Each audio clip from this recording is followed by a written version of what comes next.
저는 서울 근교에 살고 있는 30대 후반인 돌싱녀입니다. 사연을 듣다 보니 문득 나도 한번 보내볼까 싶더라고요. 그래서 제가 겪었던 일들을 사연으로 적어 보내봅니다. 예전 저처럼 미련스럽게 사시는 분들이 혹시나 계신다면 부디 제 사연을 들어보시고 용기 내시라고 전하고 싶네요. 저와 남편은 대학교 때 첫 미팅 자리에서 만나게 되었습니다. 때묻지 않은 그 사람의 모습이 좋아 만나기 시작했고, 연애를 시작하고 얼마 되지 않아 저는 대학교 휴학을 하고 그 등록금으로 의류 사업에 뛰어들었습니다. 생계 목적은 아니었어요. 그냥 그 당시에는 학업보다 사업 쪽이 저한테 더 맞는다는 생각이 들었거든요. 저는 밤낮 없이 동대문을 다니며 물건을 비교 또 비교하고 어떤 시즌엔 중국 시장까지 방문해 물건을 고르기도 했습니다. 그렇게 노력한 결과 제 쇼핑몰은 자리를 잡았고 그때부턴 수입도 꽤 되더군요. 자기는 공부만 열심히 해. 돈은 내가 벌 테니까. 자기야, 진짜 고마워. 내가 꼭 합격해서 호강시켜 줄게. 가난한 집안의 장남인 남편은 홀어머니를 모시며 공무원을 목표로 공부하고 있었고 그의 꿈에 저도 힘을 보태고 싶었어요. 그런 저를 보며 부모님은 혀를 찼지만 저는 그만큼 남편을 사랑했어요. 결국 남편은 2년 만에 합격했고 저희는 양갓집에 결혼하겠다고 알렸어요. 남편의 집에선 겹경사라며 기뻐했지만 우리 집에선 반대가 심했어요. 저희 부모님은 금액은 많진 않지만 공실이 없는 건물 두 채와 지방의 땅도 조금 가지고 계셨거든요. 하지만 남편은 가난한 집안의 장남이니 탐탁치 않은 것이 당연했어요. 엄마가 반대하시며 하시던 말이 아직도 머릿속에 생생하네요. 걘 착한 게 아니라 우유부단한 거야. 그런 남자랑 살면 여자가 고생해. 제발 엄마 말 좀 들어. 그때 말을 들었어야 했는데 전 막무가내로 결혼을 밀어붙였고 결국 저희는 결혼하게 되었어요. 제가 그 당시 청약에 당첨이 돼서 34평짜리 아파트에서 신혼살림을 시작하게 되었고 필요한 가전 가구도 제가 다 했어요. 남편이 취업을 갓 했으니 능력이 되는 내가 하는 것이 당연하다 생각하면서 준비했어요. 대신 예물 예단은 다 생략하기로 하고요. 괜히 그런 걸로 시댁과 친정 사이에서 스트레스 받고 싶지 않았어요. 물론 형편이 안 되는 시댁을 배려하고 싶은 마음도 있었죠.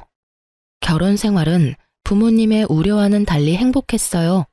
결혼 생활에 집중하기 위해 사업도 잠시 접은 저는 칼퇴근을 하고 돌아오는 남편을 위해 저녁을 준비하고 그런 대접을 받은 남편은 저에게 항상 이런 말을 해줬어요. 내가 전생에 나라를 구했나 보다.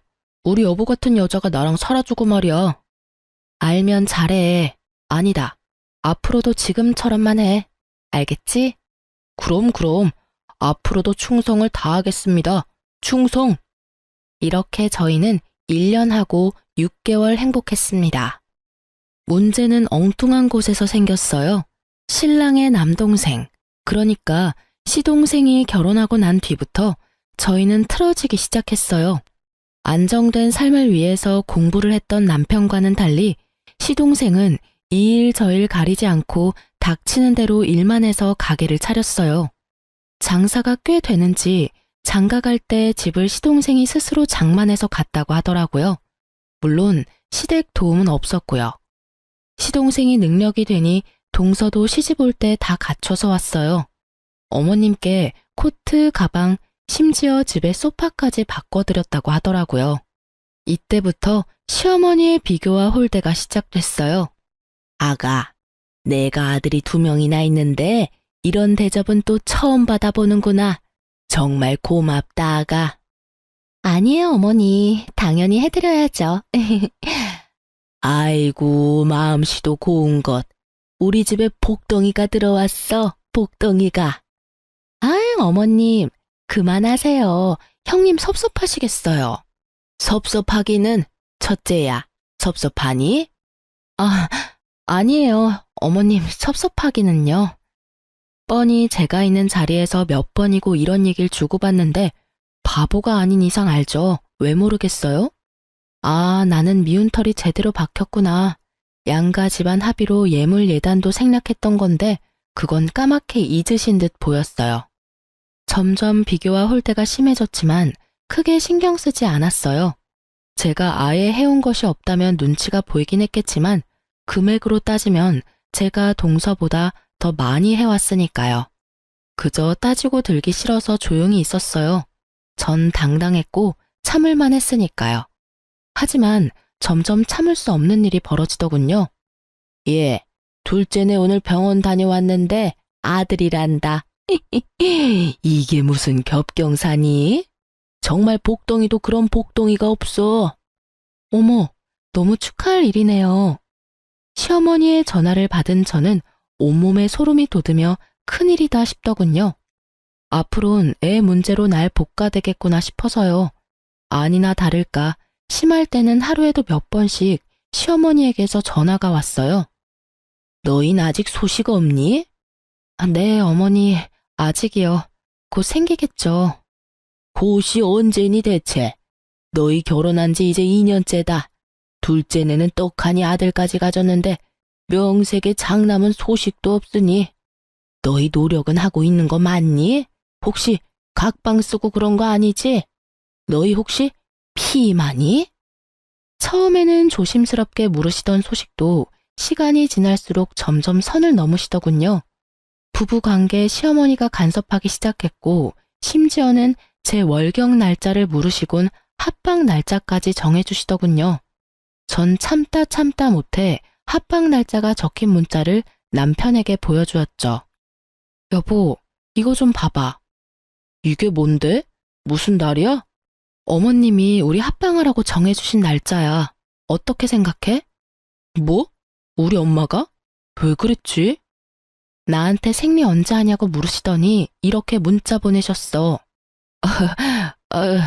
우리 엄마가 급하긴 급한가 보네. 웃음이 나와 지금? 나는 하루에도 몇 번씩 임신 독촉 전화 때문에 스트레스 받아서 잠도 못 자는데. 미안해.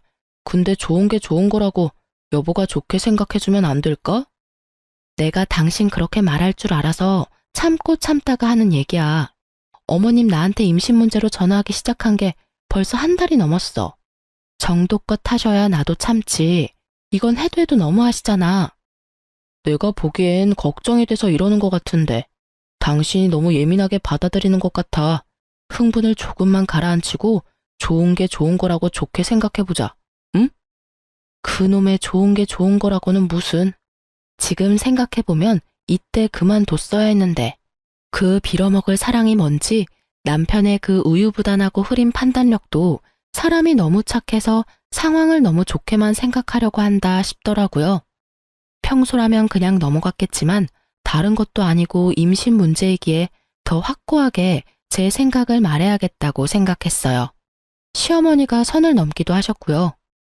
예민? 내가 예민해? 입장 바꿔서 생각해봐. 우리 아빠가 당신한테 하루가 멀다 하고 전화해서 임신은 아직인지 같은 방은 쓰는지 서로 언제 잤는지 그런 걸 물어본다고 생각해봐. 심한 날엔 아침, 점심, 저녁 끼니 때마다 연락 오셔. 그런 날엔 나 밥도 제대로 못 먹어. 이래도 내가 예민하다고 생각해? 여보, 그리고 나라고 아기 가지기 싫은 줄 알아? 나도 아기 가지고 싶어. 남편을 잡고 얼마나 울었는지 몰라요. 그간의 서러움이 한 번에 밀려오면서 진짜 어린아이처럼 울었어요. 난 엄마가 당신한테 이렇게까지 하는 줄 꿈에도 몰랐어. 미안해. 내가 더 신경 썼어야 했는데 내가 어떻게 할까? 어떻게 하면 될까? 아, 당신이 말했던 병원이라도 갈까? 가자. 그까지 검사 받는 거 뭐가 대수라고. 내일 연차 쓸 테니까 당장 가보자. 정말? 당신 싫다고 했잖아. 당신이 이렇게 오는데 내가 싫은 게 대수야? 가보자. 가면 되지. 그리고 엄마한테도 내가 당장 전화할게. 그냥 하는 말이 아니었어요. 제가 보는 앞에서 시어머니께 전화를 걸더니 내일 병원 가기로 했으니 앞으로 임신 문제로 연락하지 말아달라고 아주 단호하게 말하고 전화를 끊어버리더라고요. 전 평소와 달리 확실히 내 편을 들어주는 남편의 모습에 화가 좀 풀렸어요. 그렇게 다음날 병원에 가서 검사를 받았어요. 아무래도 자연 임신을 기대하기가 좀 힘드실 것 같습니다. 생각지도 못한 결과에 저는 충격을 받았지만 저보다 더 큰 충격을 받아 금방이라도 울 것 같은 표정의 남편을 보니 어떤 말도 나오지 않더라고요. 집으로 어떻게 돌아왔는지 기억도 나지 않았어요. 그냥 정신을 차려보니 거실 바닥에 우리 두 사람이 꼭 안고 울고 있었어요. 여보, 괜찮아. 부모님께는 죄송하지만 우리 둘이 행복하게 잘 살자. 요새엔 일부러도 안 낳는다잖아. 그렇게 좋게 생각하자. 그렇게 말해줘서 고마워, 여보. 다시 한번 느끼지만 당신 참 멋지고 좋은 여자야. 아니야. 당신이 멋지고 좋은 사람이니까 나도 그렇게 닮아가는 거야. 우리 행복하게 잘 살자.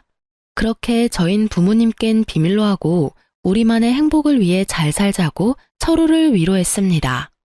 남편의 전화 때문인지 시어머니에게서 더 이상 전화도 오지 않고 나름 평화로운 날을 보내고 있었어요.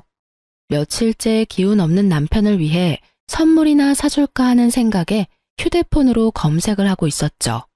그때 시어머니께 문자가 왔어요. 아가, 내가 급해서 그러는데 1,000만 원만 좀 빌릴 수 있을까? 너무 급해서 그래. 순간 멍하더라고요. 100만 원도 아니고 1,000만 원이라니. 혹시나 보이스피싱이 아닐까 하는 생각에 전화를 걸었어요. 아가, 문자 봤니? 네, 어머님. 혹시 무슨 일 있으신 건 아니죠? 그런 건 아니고 급하게 필요한 일이 있어서 그래. 혹시 누구한테 연락을 받았다거나 협박을 받았다거나 제가 걱정이 돼서 그래요. 얘가 사람을 세상 물정 모르는 노인네로 하는 것도 아니고 내가 보이스피싱이나 당할 사람으로 보이니? 빌려주기 싫으면 싫다고 말하려무나 쉐미 바보로 만들지 말고. 에이, 어머님은 참 혹시나 해서 여쭤봤어요. 요즘 세상이 너무 흉흉하잖아요. 어머님 계좌로 보내드리면 되죠? 그럼 내 계좌로 보내주면 되지. 네, 어머님, 지금 보낼게요. 확인해 보세요. 금액이 너무 커서 부담스럽긴 했지만 며칠 전 적금 탄 것도 있고 해서 빌려드렸어요. 임신 문제도 좀 걸리기도 했고요. 고맙다는 말 한마디 듣지 못했지만 많이 급하셔서 인사도 잊으셨나 보다 했어요. 물론 남편에게도 따로 말을 하지 않았어요. 굳이 숨길 일도 아니지만 그렇다고 먼저 말을 꺼내기도 좀 그랬어요. 괜히 생색내는 것처럼 들릴까 봐서요. 그러던 어느 날 시어머니가 오랜만에 연락을 주셨더라고요. 저는 벌써 돈이 생기셨나? 의아했어요. 네, 어머님. 예, 둘째가 글쎄 입덧이 심해서 아무것도 못 먹고 있다지 뭐야. 그래서 말인데 너 장 좀 봐서 둘째 내로 좀 와. 와서 나랑 같이 음식 좀 하자. 온 김에 오랜만에 얼굴도 보고 밥도 같이 먹고 얼마나 좋아? 둘째네 어딘지 알지? 그럼 바로 장 봐서 오려무나. 어머님? 어머님! 어머님! 전 그렇게 끊어진 전화를 보며 황당함에 웃음이 나더군요. 빌려드린 돈 얘기는커녕 장을 봐서 오라니. 저를 파출부라고 여기는 기분이 들었어요. 이런 걸 보고 일종의 가스라이팅이라고 할까요? 워낙 좋은 게 좋은 거라는 남편의 말을 듣고 살다 보니 어느새 저도 그렇게 살고 있더라고요. 호구되는 줄도 모르고요. 어쨌든 저는 출산 경험이 있는 친구들에게 전화를 돌려 입덧에 좋은 음식을 묻고 물어 되는 대로 다 사들고 동서내로 갔습니다. 낑낑대며 양손 가득 자신이 먹을 먹거리를 사들고 온 저를 보고 동서는 달려와서 돕기는커녕 소파에 떡하니 앉아 고개만 까딱거리며 인사를 하더군요. 형님, 오셨어요? 어머님은? 화장실 가셨어요. 여전히 앉아서 대답만 하는 동서를 보며 당장이라도 장봐온 것을 다 내팽개치고 한바탕 하고 싶었지만 뱃속의 아기를 생각하며 간신히 화를 눌렀어요.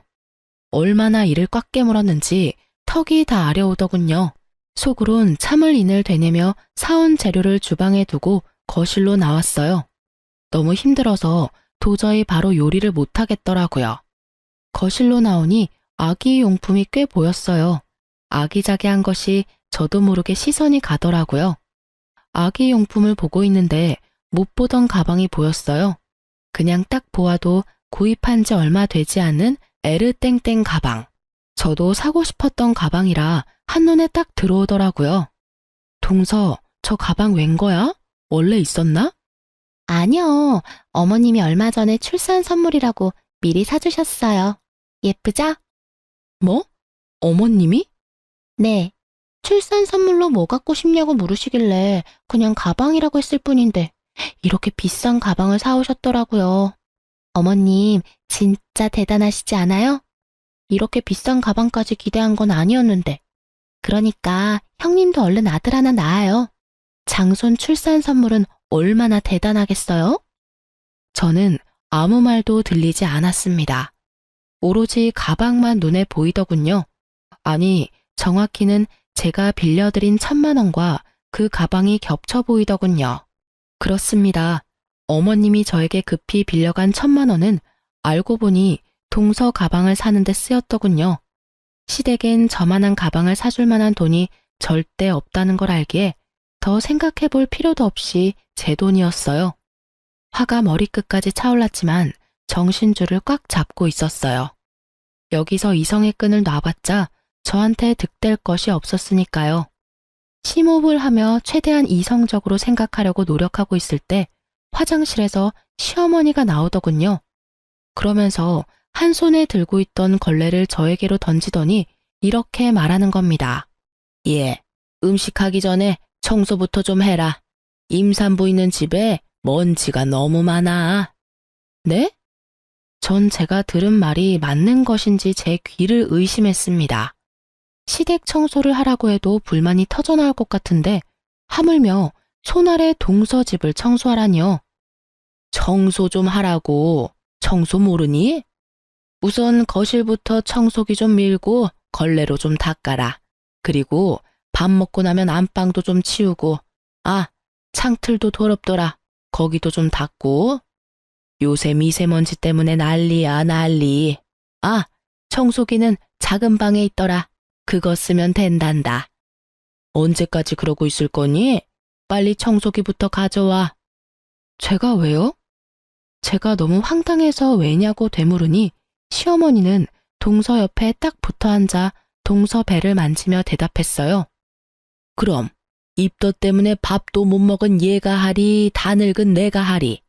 여기 너밖에 더 있니? 좋은 게 좋은 거라고 가족끼리 돕고 살아야지. 아까부터 뭐하고 서 있니? 얼른 하고 저녁도 차려야지.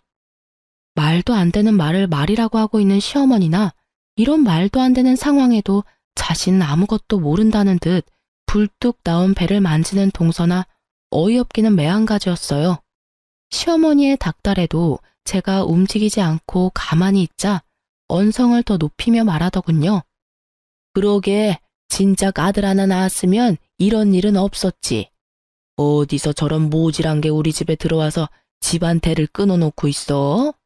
애를 못 낳으면 이런 일이라도 해야지. 지금에야 하는 말이지만 네가 우리 집에 시집와서 한 게 뭐가 있니?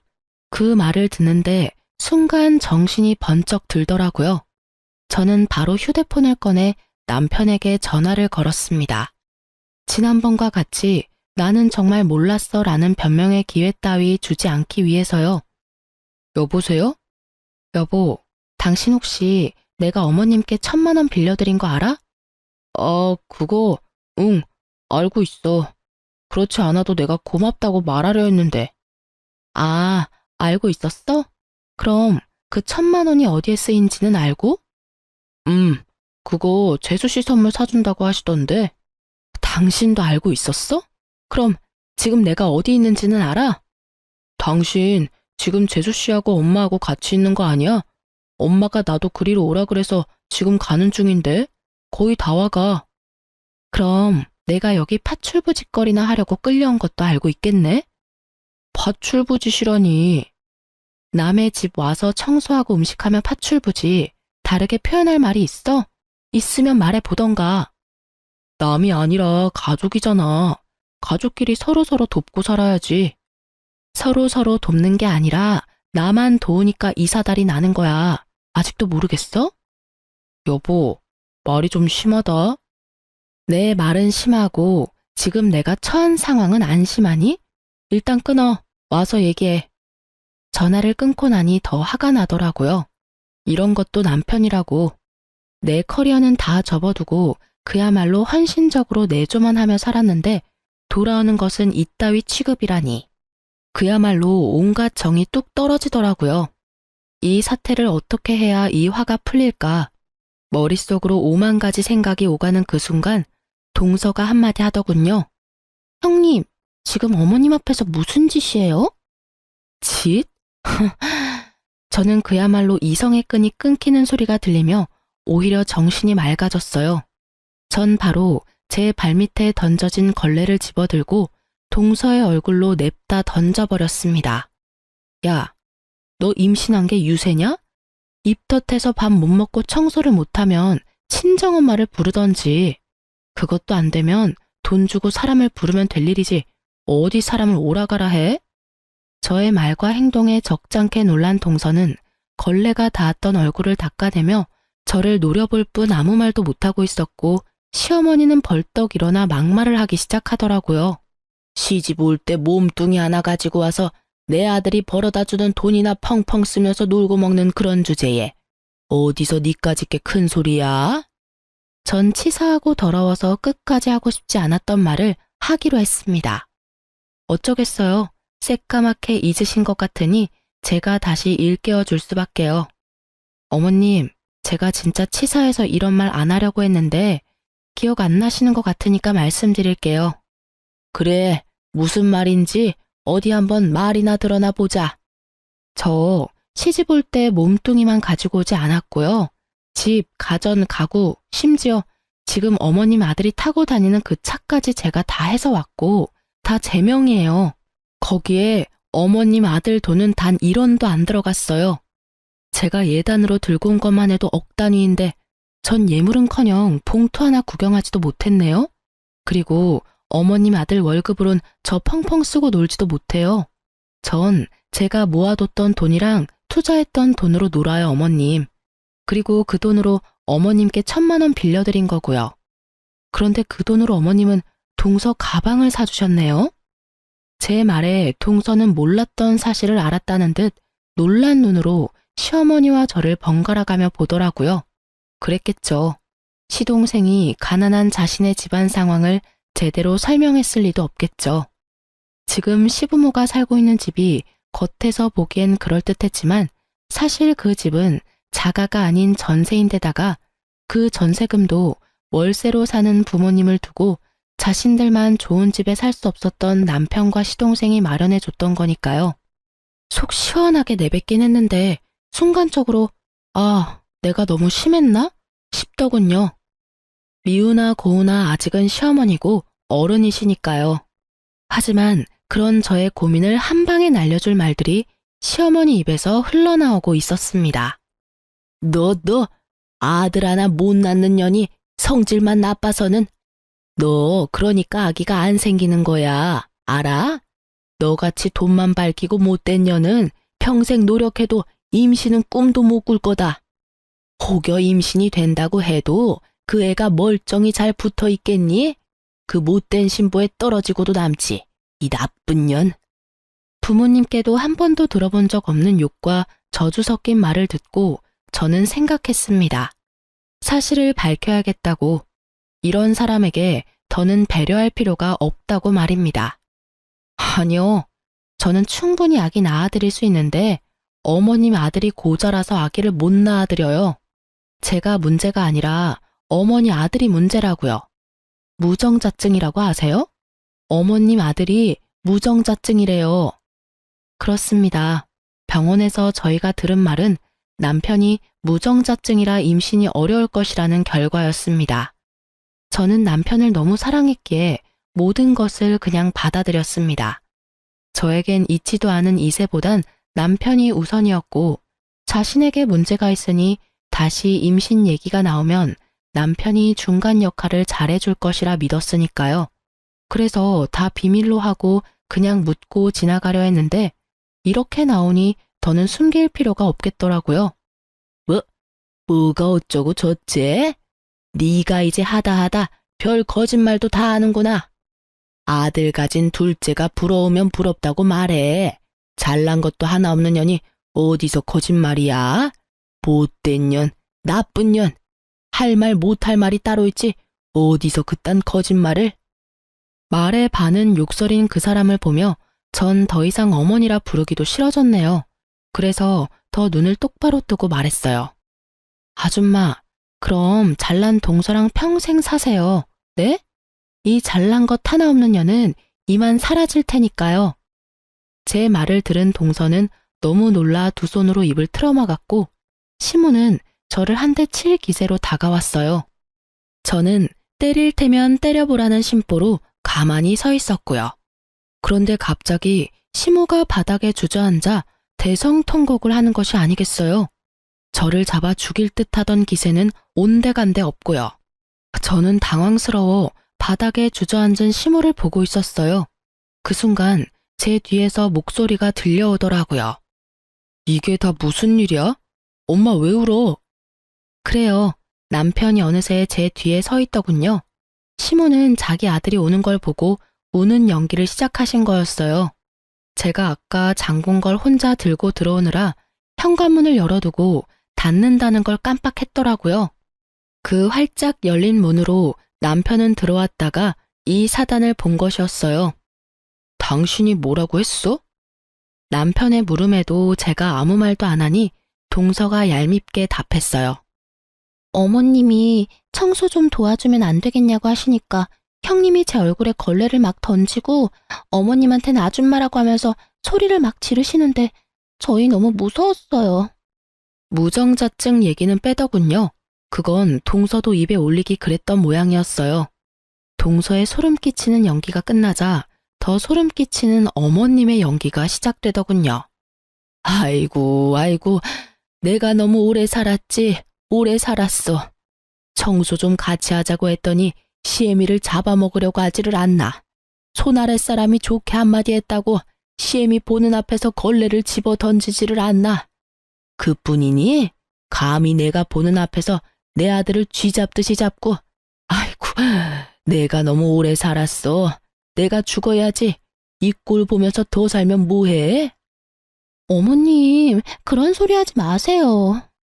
막장 드라마에서 보던 장면이 눈앞에 펼쳐지자 할 말은 사라지고 넋을 놓고 보고만 있게 되더라고요.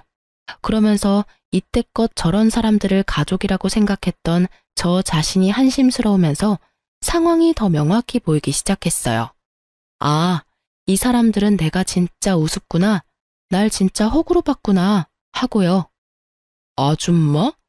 당신 진짜 그랬어? 실망 가득한 눈빛으로 저에게 말하는 남편을 보며 저는 신랄 같은 희망마저 사라졌어요. 그랬어. 제정신이야? 왜 그랬어? 당장 사과 못해? 내가 왜 사과를 해?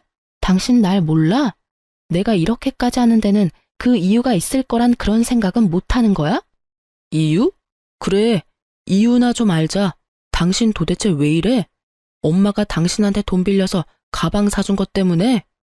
그깟 1,000만 원이야 다시 벌면 되는 거고 돈은 엄마가 다시 갚는다잖아.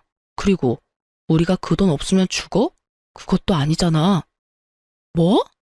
그리고 장봐 와서 밥 좀 해주면 안 돼?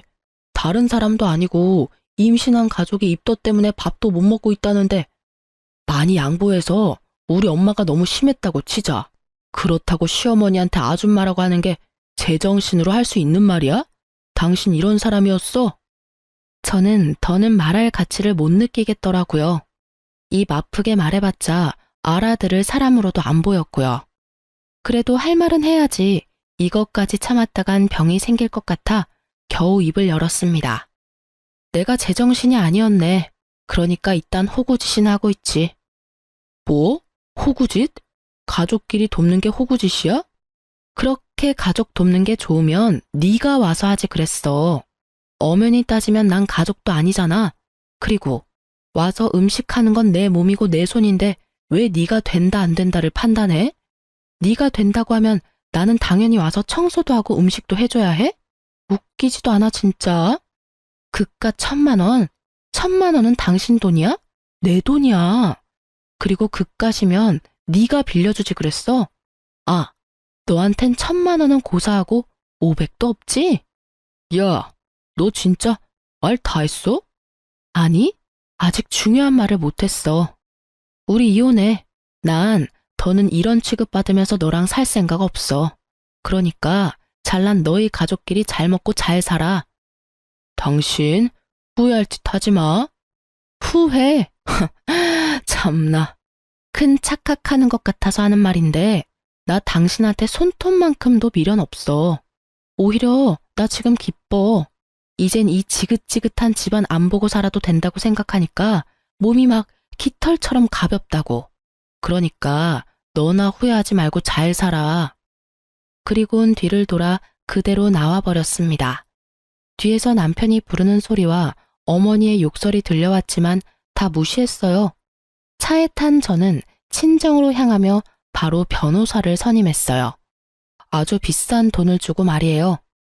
전 될 수 있으면 빠르고 통쾌하게 이혼하고 싶었거든요.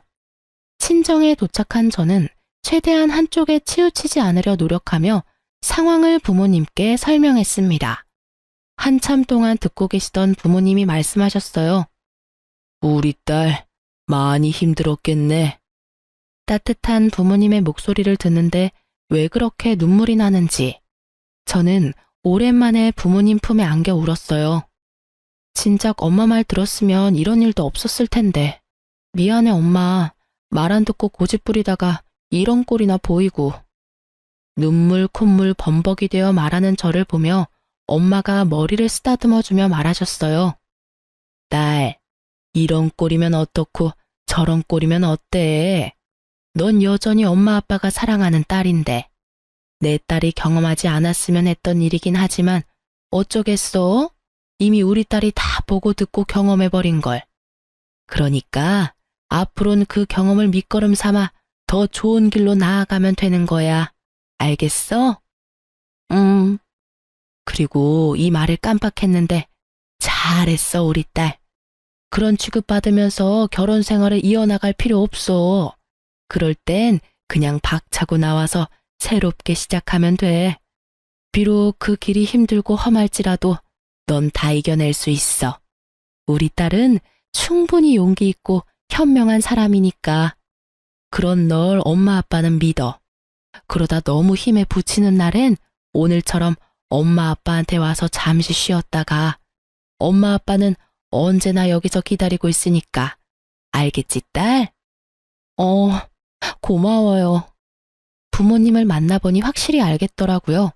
저는 사랑받아 마땅한 사람이라는 것을요. 그동안 전 미련하게도 그 중요한 사실을 잊고 살았더라고요. 그간의 상처를 씻어낸 저는 변호사를 만나 상담을 진행했어요. 상담 결과 집, 차 등 제가 결혼할 때 마련했던 것은 당연히 다 제 것이고 유책 배우자는 신랑이니 위자료까지 받을 수 있다고 그러더군요. 아, 물론 빌려준 1,000만 원도 주고받은 문자가 명백한 증거가 되어 당연히 받을 수 있고요. 시어머니의 욕설과 저주에 가까운 발언은 증거나 증인이 없어 고소가 힘들 거라고 했어요. 녹음해야 했는데 그럴 정신도 없었고 동서가 증인으로 나설 일은 없을 테니까요. 위자료가 그렇게 많진 않았는데 워낙 가진 것이 없으니 빈털터리가 될 상황에 놓인 남편과 시댁 식구들이 동시에 찾아와 싹싹 빌더군요. 여보, 내가 잠시 정신이 어떻게 됐었나 봐. 당신이 나한테 어떻게 했는데. 내가 엄마 오는 걸 보고 그만 너무 흥분을 해서 미안해. 당신 기분부터 풀어줬어야 했는데. 그래, 아가, 내가 미안하단다. 나는 아기 걱정에 그만. 내가 너무 심했어. 사과하마. 형수님, 죄송해요. 저라도 말렸어야 했는데. 형님, 화 푸세요. 제가 임신 때문에 너무 예민해져 있어서 버릇없게 굴어서 죄송해요. 이미 떠난 마음은 그 어떠한 말로도 돌아오지 않더라고요. 잘못을 비는 모습도 진심으로 느껴지지 않았고요. 그저 어떻게 하면 이 지긋지긋한 상황을 끝낼 수 있을까? 이 생각뿐이었습니다. 그래서 저는 뭐 아니면 도라는 마음으로 아무것도 녹음되지 않은 휴대폰을 들이밀며 말했습니다. 당장 다들 돌아가 주세요. 그렇지 않으면 그날 어머님께서 저한테 욕하시고 심하게 말씀하신 거 이 휴대폰에 낱낱이 녹음되어 있는데 이것까지 변호사님께 제출해서 고소 진행해달라고 할 겁니다. 알겠어요? 그까짓 걸로 고소가 되는 줄 아니? 그리고 내가 욕을 언제 했다고 그래? 고소가 된다고 하더라고요. 저희 변호사님이. 그래서 하는 김에 같이 고소하려다가 그래도 살았던 정이 있어서 고소는 하지 않겠다고 했는데 제가 또 실수한 것 같네요. 어머님이 입에 담지도 못할 욕설과 모진 말들을 잊으신 걸 보니깐요. 원하신다면 한번 들어보실래요? 저도 한번 들려드리고 바로 고소 진행하죠 뭐. 저의 천연덕스러운 연기에 다들 입으로 욕은 하지 못하지만 눈빛으로는 심한 욕들을 하고 돌아가더라고요. 그렇게 저의 이혼은 빠르고 성공적으로 잘 마무리되었어요. 오래 연애를 했던 터라 이혼 후에도 남편의 얘기가 들려오더라고요. 그때 그 집 문이 활짝 열려 있어서 앞집 옆집 사람들이 싸우는 거 다 들었다더라. 너희 시댁, 아니 시댁이었던 집이랑 동서네랑 한 동네였잖아. 그 동네에 그 집 첫째 아들 무정자증이라고 소문이 쫙 돌았대. 거기에다가 그 시어머니였던 사람이 너한테 막말하면서 욕한 것도 소문이 쫙 돌아서 한동안 난리 났었어. 뭐 그런 뻔뻔한 집안이 다 있냐고. 그러니 그 동네에서 계속 살 수 있겠니? 아파트는 헐값에 그냥 처분하고 시댁집도 이사했다고 하더라. 우리 친구들 사이에도 소문 쫙 나서 네 전남편 재혼은커녕 모임도 못 나온다 그러더라. 요즘엔 본가 들어가서 살고 있다나 봐. 하긴 너한테 위자료 주고 집 얻을 돈이나 있겠어? 그러게 좀 잘하고 살지. 너 같은 복덩이가 어디 있다고. 그러게나 말이다. 너희 부모님은 뭘 하셔? 내 얘기 들으시곤 잘했다고 칭찬까지 해주시더라. 하긴 나 같아도 그렇겠다. 하여튼 잘했어. 다음 주 모임인데 넌 나올 거지? 생각해보고. 전부 네 편이니까 불편하게 생각하지 말고 편하게 와서 밥이나 먹고 가. 알겠지? 알겠어. 고마워. 신경 써줘서. 별 말을 다 한다. 다음 주에 봐. 자기 일처럼 통쾌해하며 제 복수의 끝을 알려주는 친구의 전화 덕에 전 비로소 발을 뻗고 잤답니다. 여기서 끝이냐고요? 아니요. 이혼 절차가 마무리되고 한 달도 지나지 않은 어느 날 동서가 찾아왔더라고요. 형님, 제발 다시 한번 생각해 주시면 안 될까요? 제가 잘할게요. 동서, 이러지 마. 형님, 제발요. 이러다가 어머님은 물론이고 아주버님까지 모시고 살게 생겼어요. 저 좀 살려주세요. 역시는 역시였습니다. 사람 쉽게 변하는 게 아니더군요. 저한테 미안해서 온 것이 아니라 자신이 가난한 집안을 다 떠맡게 생기니 호구 같은 제가 필요해서 왔던 거더군요. 저는 뱃속의 아기를 생각해 좋게 보내려 했건만 하는 행실을 보아하니 말로는 곱게 보내긴 힘들어 보였어요. 그래서 나보고 다시 그 집구석으로 들어가서 또 그렇게 호구 잡히고 살라는 말이야? 동서, 양심이 있어 없어? 어떻게 나한테 그런 말을 해? 그리고 동서 나한테 어떻게 했는지 잊었어? 나 더는 동서뿐 아니라 그 집안 사람이랑 말도 섞기 싫으니까 당장 돌아가줘. 제가 진짜 잘못했어요. 형님, 이렇게 빌게요. 앞으로 형님 말이라면 뭐든 다 듣고 잘할게요. 결국 동서는 무릎까지 꿇고 빌며 울더라고요. 배는 만삭인데 그런 몸으로 그러고 있으니 난감했습니다. 안쓰럽고 이런 것이 아니라 일으킨다고 잘못 건드렸다간 또 무슨 일이 생기는 거 아닌가 하는 생각에요. 그래서 전 우는 동서를 손끝 하나 대지 않고 경찰에 신고했습니다. 임산부라는 사전 설명도 했고요. 몇 분 뒤 여경분들이 오셔서 동서를 데리고 가더라고요. 그리고 그날 저녁 소식을 들은 남편이 찾아왔더라고요. 야, 너 이렇게 독한 여자였어? 어떻게 임신한 사람을 경찰에 신고할 수가 있어? 이 정도 되는 여자니까 곱게 경찰 불러서 돌려보낸 줄이나 알아. 다른 여자 같았으면 질질 끌어다 내쫓았어. 알아? 너 진짜 독하다. 너 때문에 재수 씨는 이혼한다고 짐 싸들고 나가버렸고 우리 엄마는 그 충격에 쓰러지셨어. 어떻게 책임질 거야? 동서가 집을 나갔어? 하긴 그간의 한 짓거리를 보면 그러고도 남겠다. 근데 그게 왜 내 책임이야? 호구짓 하던 든든한 방패막이 사라지니 도망친 동서나 그 충격으로 쓰러진 네 엄마나 전부 자기가 저지른 일, 자기가 벌 받는 거야. 당신 진짜 내가 알던 사람 맞아? 이렇게 피도 눈물도 없는 독한 여자인 줄도 모르고. 당신이야말로 이렇게까지 상황 판단이 안 되는 사람인 줄 내가 미처 몰랐네. 진작 알았으면 이런 꼴까지 볼 필요도 없이 끝냈을 텐데. 이런 꼴? 내가 하고 싶은 말이야. 이런 여잔 거 진작 알았으면 결혼도 안 했어. 아니, 애초에 눈길도 안 줬다고. 내가 당신이 진짜 좋아서 결혼한 줄 알아? 우리 가족한테 잘하는 모습에 그냥 결혼한 거야. 거기에다 합격했다고 버리기엔 당신이 너무 불쌍했거든. 내가 바보였지. 이럴 줄 알았으면 그냥 그때 헤어지고 딴 여자 만나는 건데. 저는 그 순간 남편 뺨을 때려버렸습니다. 웬만해선 손도 대기 싫었지만 도저히 화가 나서 참을 수가 없더라고요. 참 고맙네. 그나마 남아있던 미운 정도 다 털어내게 해줘서.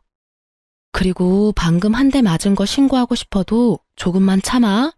내가 아까 불청객 왔다고 신고해서 경찰들이 곧 올 거거든. 그때 신고하든가 말든가. 나도 할 말 많은데 참고 있으니까 아주 이참에 개싸움 해보자고. 저한테 한 대 맞은 충격 때문인지 할 말이 없어서인지 남편은 아무 말도 행동도 하지 않더라고요. 그때 타이밍 딱 맞춰서 출동하신 경찰분들이 남편을 데리고 가면서 저와 남편과의 인연은 완전 끝이 났어요. 이따금씩 들려오는 소식엔 결국 시동생네는 이혼을 했고 동서는 아기까지 버리다시피 하고 연락을 끊어버렸다고 하더라고요. 시댁 식구들과 남편은 다 저 때문에 일어난 일이라며 사람들에게 제 욕을 그렇게 하고 다닌다는 얘기까지 들려왔어요. 전 얼굴도 들고 다니지 못하게 남편 회사에도 소문을 쫙 내버릴까 하고 잠시 고민했지만 그러진 않았어요. 그렇게까지 해서 똑같은 사람이 되고 싶지 않기도 했지만 그 사람에게서 저를 잃게 만드는 것이 가장 큰 복수라고 생각했거든요. 저는 정말 지긋지긋한 신혼집도 팔고 새 보금자리를 얻었어요. 거기에다 이혼할 때 받은 위자료에 제 돈을 조금 더 보태서 오프라인 매장도 차리고요. 이제 다시 제 삶을 잘 살아보려고요. 비록 돌싱녀지만 제가 능력이 있고 자신감도 있으니까 괜찮은 맞선 자리가 계속 들어오더라고요. 정말 이혼이 흠이 아닌 시대가 오긴 했나 봐요. 당장은 아니지만 빠른 시일 내에 연애도 해볼까 합니다. 오늘이 내 생애 제일 젊은 날이라고 하잖아요. 제일 젊고 예쁜 오늘을 지난 날만 떠올리면서 살 수는 없으니까요. 제 긴 사연을 듣고 계신 분 중에서 미련했던 저같이 살고 계신 분이 있다면 말씀해드리고 싶어요. 이혼이 꼭 정답은 아니지만 그렇다고 흉도 아니에요. 아내란 이유로, 며느리란 이유로 정당하지 않은 대접과 그것을 당연하게 여기는 사람들에게 주눅들지 마세요. 당당해지세요. 누군가에게는 둘도 없는 자식이자 대접받고 사랑받아 마땅한 사람입니다. 그럼 지금까지 제 긴 사연 들어주셔서 감사합니다. 좋은 하루 되세요.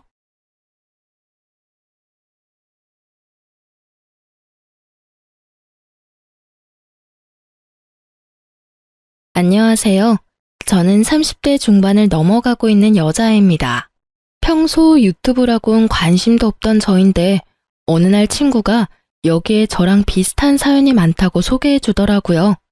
그래서 처음엔 설마 하는 마음으로 채널을 찾은 저는 날밤 새워 사연들을 들었답니다.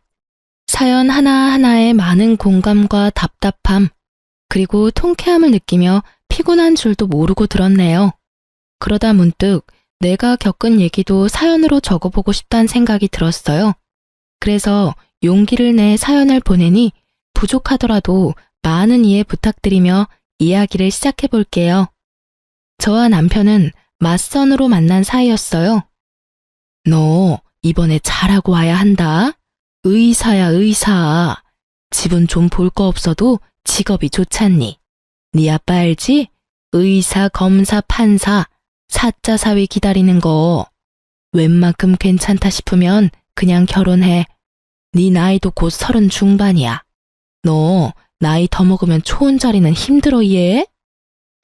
엄마의 지겨운 잔소리를 들으며 나간 맞선 자리.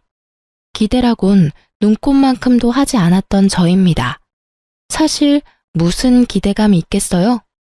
조건 맞춰 하는 맞선, 그렇고 그런 대화나 하다 끝나겠구나 싶었어요. 그런데 기대가 너무 없었던 탓일까요? 생각보다 괜찮은 남편의 모습에 호감이 확 생기더군요. 좋은 예감 속에 시작된 맞선은 즐거웠어요. 대화도 잘 통하고요. 남편도 그렇게 느꼈는지 식사가 끝나고 가볍게 술 한잔 어떠냐고 묻더라고요. 전 좋다고 했고 남편은 저를 고급 와인바로 안내하더라고요. 분위기가 좋아서 그런지 와인도 맛있었어요. 저기 괜찮으시다면 결혼을 전제로 진지하게 만나고 싶습니다. 네? 저 사실 맞선 자리가 많았고 앞으로도 많을 겁니다. 근데 지금까지도 그랬고 앞으로도 희선 씨 같이 대화도 잘 통하고 조건도 맞는 여자 없을 것 같아서요. 그리고 무엇보다 외모가 제 스타일이세요. 들어오시는데 정말 예쁘시다고 생각했습니다. 서두르는 감이 있다 생각하시겠지만 그래도 제 입장에선 희선 씨 놓치고 싶지 않네요. 희선 씨도 괜찮으시다면 결혼을 전제로 만나다 결혼을 하고 싶습니다. 첫 만남에 결혼을 권하는 이 남자. 남들은 어떻게 생각할지 몰라도 저는 좋았어요. 거듭된 맞선에 지칠 대로 지쳐있기도 했고 어차피 조건 맞춰서 해야 하는 결혼, 남편처럼 잘 맞는 사람을 만날 수 있을까 하는 생각이 들었어요. 그리고 결혼을 전제로 만나보는 것이지 당장 결혼을 하는 것도 아니니 손해볼 것도 없다는 생각이 들기도 했고요. 저의 승낙에 저희는 진지하게 만나보기 시작했고 그와의 짧은 연애는 생각보다 더 좋았습니다. 섬세하고 다정한 남편은 저에게도 잘했지만 저희 부모님께도 잘했습니다. 그런 남편의 모습에 저는 결혼을 마음먹었고 만난 지 4개월이 되었을 때 결혼 준비를 시작했습니다. 준비 과정도 순조로웠어요. 당연했죠. 원하는 자리, 원하는 평수의 상가를 매입해 병원 개원 준비도 시작했고 40평대 아파트, 외제차까지 그 모든 것을 저희 부모님이 해주셨으니까요. 사전에 약속된 사항이라 저도 대수롭지 않게 생각했어요. 모든 것을 시어머니의 권유대로 공동 명의로 진행할 때도 저는 그러려니 했습니다. 그 당시 저는 당연히 이혼은 생각지도 않았고 그렇기에 명의 문제로 얼굴을 붉히기 싫었으니까요. 그런 제 호의가 만만해 보였던 걸까요? 연애 시절 시어머니는 다정하진 않으셨어도 사람을 귀찮게 하는 사람은 아니었어요. 오히려 무관심에 가까웠죠. 생전 먼저 연락을 하시는 일도 없었고 어쩌다 통화를 하게 돼도 용건만 간단히 말하시고 끊으시곤 했어요. 하지만 결혼을 하고 난 뒤 어머님은 완전히 다른 사람이 되어 있었습니다. 희선아, 오늘 퇴근 몇 시에 하니? 저 오늘은 일찍 퇴근해요, 어머님. 한 5시쯤이요. 잘 됐구나. 퇴근하고 집에 좀 들르거라. 온 김에 저녁도 같이 먹고. 아, 네, 어머님. 신혼여행에서 돌아와 첫 출근을 한 날, 저는 어머님의 호출에 시댁으로 향했습니다. 갑작스런 호출에 당황스럽긴 했지만 혼자 계신 시어머님이 많이 적적하신가 보다 했습니다. 시아버지는 남편이 어릴 때 돌아가셨고요. 어머님, 저 왔어요. 그래 왔니? 와서 이것 좀 거들어라. 저를 기다리고 있던 것은 거대한 대야에 담긴 이불 빨래였어요. 대야가 얼마나 큰지 거짓말 보태서 욕조만 하더군요. 순간 친정에서도 해보지 않은 이불 빨래를 왜 내가 해야 하지? 하는 생각이 스쳤지만 일단 왔으니 시키는 대로 해보자는 생각이 들었어요. 시어머님 혼자 낑낑대며 이불을 밟고 계시는 모습이 안쓰럽기도 했고요. 그렇게 이불 빨래를 마치고 집으로 돌아왔어요. 저녁까지 먹고 가시길 원하는 눈치였지만 힘들어서 밥은커녕 그저 눕고 싶은 마음뿐이었거든요. 집으로 돌아온 저는 땀범벅이 된 몸을 빨리 씻고 침대에 누워 쉬고 있었어요. 마침 퇴근하고 돌아온 남편이 죽어가는 저를 보고 깜짝 놀라선 다가왔어요. 여보, 어디 아파? 얼굴이 왜 그래? 아, 오늘 너무 힘들었어. 오랜만에 출근해서 그래? 그러게, 이제 어린이집은 그만두라니까. 저는 당시에 10년차 어린이집 선생님이었어요. 어릴 때부터 어린이집 선생님이 꿈이었던 터라 대학도 유아교육과를 졸업했고 처음 취업을 한 어린이집에서 쭉 아이들을 보살피고 있었어요. 전 제 직업에 대한 자긍심이 강했고 이제 편히 쉬길 원하는 남편의 권유에도 불구하고 전 일을 하고 있었어요. 일은 몸에 익어서 힘들 것도 없어. 가끔 정신이 힘든 거지. 그럼? 지금 당신 얼굴에 핏기 하나 없이 창백해. 오늘 어머님 댁에 불려가서 이불 빨래 엄청나게 해서 그래. 한 3시간은 안 쉬고 빨래만 밟았어. 뭐? 남편은 당장이라도 시어머님께 전화라도 할 요량으로 휴대전화를 꺼내들었고 전 필사적으로 말렸어요. 뭐하게? 어머님께 전화하게? 전화해서 앞으로는 그러지 말라고 해야지. 아, 됐어. 당신이 그러면 내가 뭐가 돼? 괜히 힘들게 일하고 욕까지 듣게 만들지 말고 다리나 좀 만져주라, 응? 어휴, 어디? 여기? 거기. 저도 고단했지만 마찬가지로 고단했을 남편이 밤늦게까지 제 다리를 주물러주는 모습을 보니 역시 결혼하길 잘했다고 생각했어요. 그 뒤로도 시어머님은 적게는 일주일에 1번, 많게는 일주일에 4번을 저를 불러 잠일을 시키더군요. 오로지 제 편인 남편이 있었지만 병원이 바빠지면서 코피까지 쏟으며 열심히 하는 남편에게 괜히 이런 일로 신경 쓰이게 만들고 싶지 않았어요. 그래서 저는 시댁으로 도우미를 불러들였어요. 나이 많으신 어머님이 스스로 하셔라 말할 수도 없는 노릇이고 그렇다고 저도 더는 식모짓을 하기 싫으니 어쩌겠어요. 그냥 일주일에 3번 일단 한 달 방문으로 예약하고 결제까지 끝내버렸어요. 이선아, 고맙다. 내가 며느리 덕분에 이런 호강을 다 누려보는구나. 집에 먼지 한 톨 없이 반짝반짝 아주 모델하우스가 다름없구나. 마음에 드신다니 다행이에요. 그럼 아범 시간 빌 때 한번 찾아뵐게요. 시어머님 반응도 나쁘지 않았고요. 저는 오랜만에 주어진 자유에 그간 쌓였던 피로를 풀며 아주 평화로운 시간을 보내고 있었어요. 하지만 그 평화는 오래가지 않았죠. 여보, 300만 원 결제, 이거 뭐야? 아, 그거? 어머님 댁에 도우미 보내드렸어. 한 달치 선불로 결제했거든. 뭐? 당신이 급한 일 있으면 쓰라고 준 카드로 결제했어. 어머님이 하루가 멀다고 불러서 이 일 저 일 시키시는데 도저히 안 되겠더라고. 그렇다고 전 못해요. 어머님이 다 하세요. 이럴 순 없잖아. 그래서 당신 카드로 결제했어. 엄연히 당신 집에 쓴 돈인데 아까워? 아니야. 네, 저는 도우미분 급여를 남편 카드로 결제했어요. 친정에 돈이 많을 뿐이지 제 월급은 많지 않았고 시댁 일인데 굳이 제 쥐꼬리 같은 월급을 쓸 필요는 없잖아요. 이럴 때 쓰려고 코피 쏟아가면서 일하는 거 아니겠어요? 당황하는 남편을 보며 이건 좀 심한가?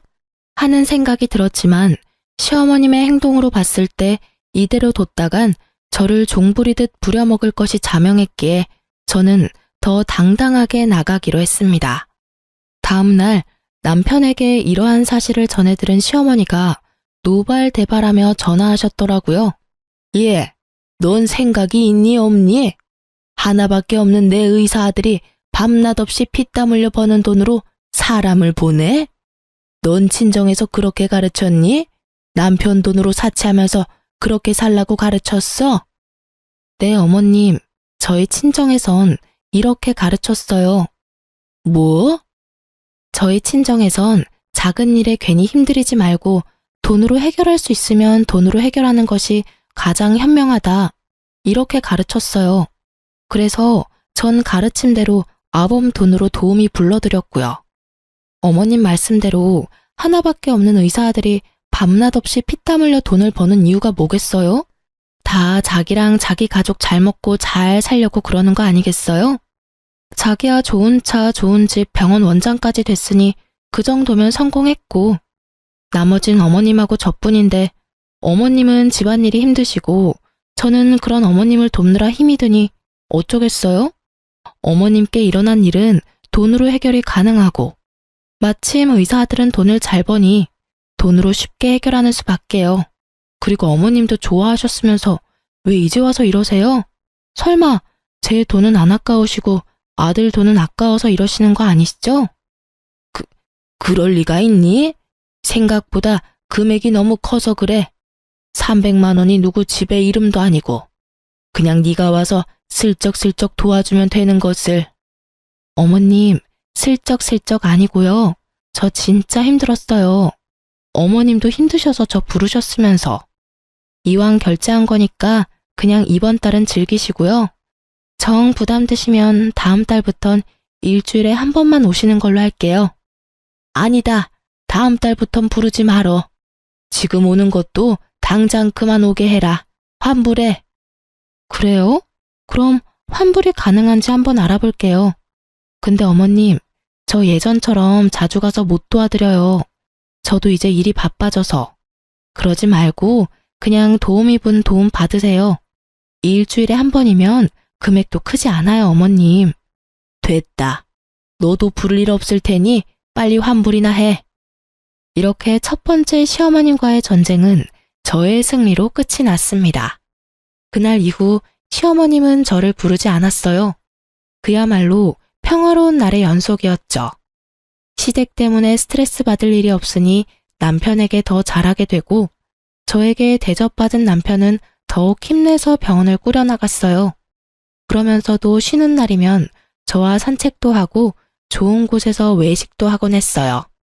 더할 나위 없이 행복했어요. 제가 꿈꾸던 결혼 생활이었죠. 물론 일주일에 한두 번은 시어머님께 안부 전화도 드렸어요. 그때마다 시어머님의 목소리가 좋진 않았지만 크게 신경 쓰지 않았어요. 그저 아직 많이 섭섭하신가 보다 하고 생각했어요. 그러던 어느 날 남편이 달력을 보다 화들짝 놀라며 저를 부르더군요. 여보. 왜 그래? 내일 아버지 제사야. 어쩌지? 어쩌긴 어째. 마침 나도 내일 연차니까 가서 준비하면 되지. 나 내일 VIP 상담 있어. 아마 바로 시술 진행하지 싶은데. 그게 말이 좋아야 시술이지. 수술 시간만큼 걸려서 늦지 싶어. 어쩔 수 없지 뭐. 나라도 가서 해야지. 힘들 텐데. 내가 최대한 빨리 끝내고 갈게. 그래, 알겠어. 시집 오고 처음으로 지내는 아버님 제사이기에 저에게도 의미가 컸어요. 거기에다 어머님 기분도 좀 풀어드릴 겸 혼자 인터넷에 검색을 해가며 장을 봐서 시댁으로 갔어요. 어머님, 저 왔어요. 왔니? 어머님, 어디 아프세요? 어머님은 마스크를 끼고 누워 계셨어요. 머리엔 젖은 수건도 한 장 올리시고요. 말할 기운도 없으셨는지 기침 소리를 내면서 말했죠. 몸살이 왔는지 안 아픈 곳이 없구나. 열도 나는 것 같고. 어머, 어떡해요. 병원은 다녀오셨어요? 그럼 약도 얼마나 독한지 정신이 몽롱한 게 어지러워서 누워 있었어. 약 기운이 퍼져서 그러는가 봐요. 한숨 주무세요. 음식은 제가 어떻게든 해볼게요.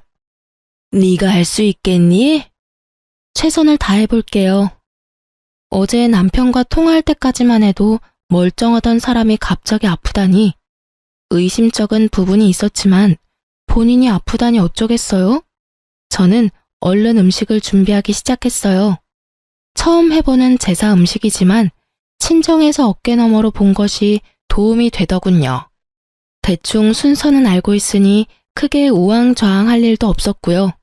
그런데 계속해서 일어섰다 앉았다 해서 그런가 배가 자꾸 아프더라고요. 화장실 가고 싶은 배가 아니라 꼭 생리통같이 아랫배가 콕콕 쑤시는 느낌이요. 콕콕 쑤시던 배는 어느새 쿡쿡의 강도가 되었고 전 어떻게 음식을 다 만들었는지 모르겠어요. 어머님은 코를 골며 주무시다가 제가 음식을 다 만들고 뒷정리까지 마치니 그제야 자리에서 일어나셔서 제가 만든 음식을 둘러보시더라고요. 뭐, 처음 치곤 잘했네. 우리 아들도 곧 온다고 하니 우리가 상을 차려놓자꾸나. 우리 아들 오면 바로 시작할 수 있게. 그렇게 전 어머님을 도와 제사상을 차렸어요. 차리는 와중에 집에 들어선 남편이 제 얼굴을 보고 화들짝 놀래더라고요. 여보, 어디 아파? 어? 왜? 얼굴에 핏기 하나 없어. 이러다 진짜 쓰러지겠다. 얼른 가서 좀 누워. 어머니는 이 사람 이렇게 될 때까지 뭐 하셨어요? 이 사람 얼굴 좀 보세요. 아까까진 괜찮았는데 갑자기 왜 그러니 너? 사실 아까부터 배가 좀 아파서요. 나머지 좀 부탁해. 나 당신 방 가서 좀 누워있을게. 걱정하지 말고 얼른 가서 쉬어. 저는 시어머님의 궁시렁대는 소리가 들려왔지만 그 말에 신경 쓸 겨를이 없었어요. 점점 고통이 심해지고 있었거든요. 전 총각대 남편이 쓰던 방으로 가 침대에 몸을 뉘었어요. 곧 괜찮아지겠지 했던 고통은 점점 심해지고 견딜 수 없는 고통에 앓는 소리가 입 밖으로 절로 튀어나오더라고요. 어느새 제사를 끝낸 남편이 제 곁으로 와서 걱정스러운 눈빛으로 저를 보고 있었어요. 여보, 괜찮아? 아니, 안 괜찮아. 다 끝났지? 얼른 병원 가자. 나 진짜 죽을 것만 같아. 더는 못 참겠다며 몸을 일으키는 순간 아래쪽에서 울컥하는 느낌과 함께 참을 수 없는 고통이 느껴졌어요. 아, 여보, 왜 그래? 여보, 이거 피 아니야? 제 발밑으로 피가 흘러내리고 있었어요. 저는 급히 병원으로 이송되었고 정신을 잃었어요. 정신을 차렸을 땐 병실이었어요. 저의 손을 잡고 울고 있는 남편과 그 옆에 앉아있는 시모가 보였어요. 저는 몰려오는 졸음에 다시 눈을 감았어요. 등신, 상등신, 어떻게 자기 몸에 애가 들어선 줄도 모르고. 어머니, 그만하세요. 졸음이 몰려왔을 뿐이지 잠이 든 건 아니었기에 전 모든 얘기를 듣고 있었죠. 임신을 했었다는 사실과 유산을 했다는 사실도 충격이었지만 시어머니의 말이 더 충격이었어요. 당장이라도 일어나서 어떻게 말씀을 그렇게 하시냐 따지고 싶었지만 더 들어보기로 했어요. 그만하긴 뭘 그만해? 어디 내가 틀린 말 했니? 여자가 어떻게 자기 뱃속에 아기가 생긴 줄도 몰라? 아니, 몰랐다고 쳐. 아무리 그렇다고 한들 배가 그렇게 이상하고 아프면 빨리 병원에 갔어야지. 미련스럽게 그걸 다 참고 결국 이사다를 내? 존귀한 집의 유산이 웬 말이냐? 혹시라도 아들이었으면 원통해서 어째? 저 등신 같은 게 곰처럼 미련해서는 하여튼 하나부터 열까지 마음에 드는 구석이 없어. 마음에 드는 구석이. 남편도 충격이 큰지 아무 말도 하지 않더라고요. 그 뒤로도 온갖 모욕적인 말들이 시어머님 입을 통해 흘러나왔지만 그 목소리가 점점 흐릿해지더니 약기운에 잠이 들었는지 눈을 떠보니 아무도 없더군요. 그저 눈물이 흘러나왔습니다. 아기를 잃은 것도 하늘이 무너질 것만 같은데 왜 제가 그런 소리를 들어야 하는지 이해할 수도 없고 이해하고 싶지도 않았어요. 그렇게 하염없이 눈물만 흘리고 있는데 신랑이 들어오더라고요. 여보, 언제 일어났어? 괜찮아? 내가 왜 그런 얘기를 들어야 해? 응? 그게 무슨 말이야? 내가 왜 그런 얘기를 들어야 하냐고. 나 어제 어머님 하시는 말 다 들었어. 제 말에 크게 당황한 남편이 안절부절 못하다가 저를 꼭 안아줬어요. 내가 다 미안해. 그렇지 않아도 많이 놀라고 힘들 텐데 그런 말까지 듣게 해서. 어머님도 많이 속상하셔서 그래. 말은 안 했지만 손주 기다리신 눈치였어. 내가 앞으로 더 잘할 테니까 다 잊어. 힘들겠지만 다 잊고 새로 시작하자. 그런 말을 들었는데 어떻게 잊어? 난 앞으로 어머님 뵐 자신 없어. 그래, 당신만 풀릴 때까지 안 봐도 돼. 당신 하고 싶은 대로 다 해도 되니까 마음 풀어, 응? 당신한텐 미안해. 당신도 아기 기다렸을 거 아니야. 아니야, 난 아기보다 당신이 더 소중해. 그러니까 난 신경 쓰지 말고 당신이나 신경 써. 알겠어. 전 남편의 다정한 위로 덕분에 빨리 자리를 털고 일어날 수 있었어요. 늘 바쁜 남편이었지만 틈틈이 전화와 문자로 저를 신경 써주곤 했어요. 가끔 쉬는 날이면 친정에 같이 가서 하룻밤 자고 오는 날도 있었고요. 정신이 없는 저를 대신해 친정도 잘 챙겨왔더라고요. 지극정성으로 잘하는 남편을 보니 저도 화가 많이 누그러들었어요. 그리고 저도 시어머님께 연락 한 통 안 했지만 시모도 저에게 연락 한 통 없으신 걸 보니 많이 미안해서 그러신가 보다 하고 생각했죠. 그래서 저는 2번 다시 보지 않겠다던 제 다짐을 굽히고 다가오는 제사에 시댁으로 가기로 했어요. 다음 주 또 제사 있지? 그땐 나도 갈게. 정말? 그래, 당신이 이렇게나 노력하는데 나도 노력해야지. 정말이지? 고마워. 여보, 그렇지 않아도 어머니가 많이 미안해하고 계셔. 그땐 너무 속상해서 그랬다고. 앞으로 내가 더 잘할 테니까 당신도 화 풀어. 알겠어. 우리 진짜 잘 살자. 물론이지. 어린아이처럼 기뻐하는 남편을 보며 저는 마음을 돌려먹길 잘했다고 생각했어요. 그날이 오기 전까진요. 시간은 빠르게 흘러 제삿날이 되었고 전 시댁으로 향했어요. 배를 누르려는데 대문이 열려있길래 전 그냥 문을 열고 들어갔어요. 낮 동안엔 현관문은 잠그지 않고 계시는 걸 알던 터라 현관문을 열고 들어갔어요.